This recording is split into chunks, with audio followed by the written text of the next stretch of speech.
Pour ce qui est de l'exécution du leg curl ici, deux choses à regarder avant de venir s'installer. Première des choses ici, au niveau du coussin, il y a moyen de l'ajuster pour le lever ou le descendre. Ça va dépendre de la grandeur.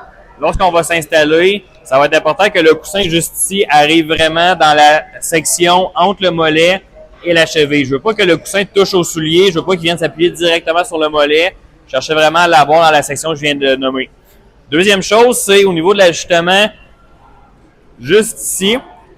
Normalement, il devrait être à 1, mais en ajustant ça ici, ce que ça vient changer, c'est qu'il y a moyen de mettre le mouvement un petit peu plus vers le haut comme ça ici. L'avantage, c'est que ça vient réduire un petit peu l'amplitude de mouvement si vous le sentez moins bien dans les ischio-jambiers, mais je vous dirais que si tout va bien dans votre cas, assurez-vous que ça ici, il est à l'ajustement 1. Une fois que les ajustements sont faits pour nous, on vient s'installer. On veut s'assurer que les genoux ne touchent pas au coussin, donc on veut que le genou soit dans le vide. Le coussin juste au-dessus des rotules.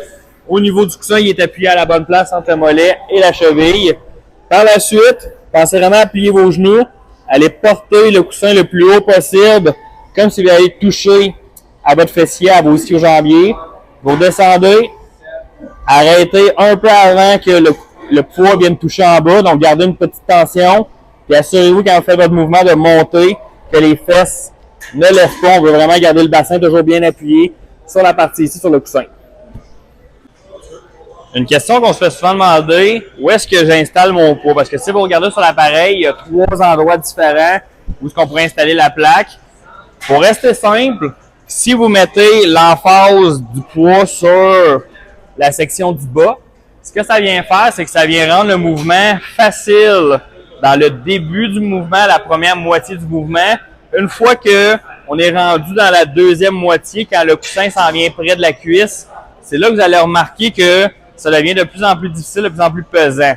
Donc, on vient mettre l'emphase vraiment dans la fin du mouvement en mettant l'emphase sur la section du bas, sur la pine du bas. Si au contraire, on vient mettre le poids surtout dans la section du haut, dans la première pine ici, ben c'est le contraire. Donc, on vient mettre l'emphase sur la première moitié du mouvement dans le décollage. Lorsqu'on va arriver dans le 90 degrés du genou, jusqu'à ce que le coussin se rapproche de la cuisse, vous allez sentir que ça devient de plus en plus facile, de plus en plus léger.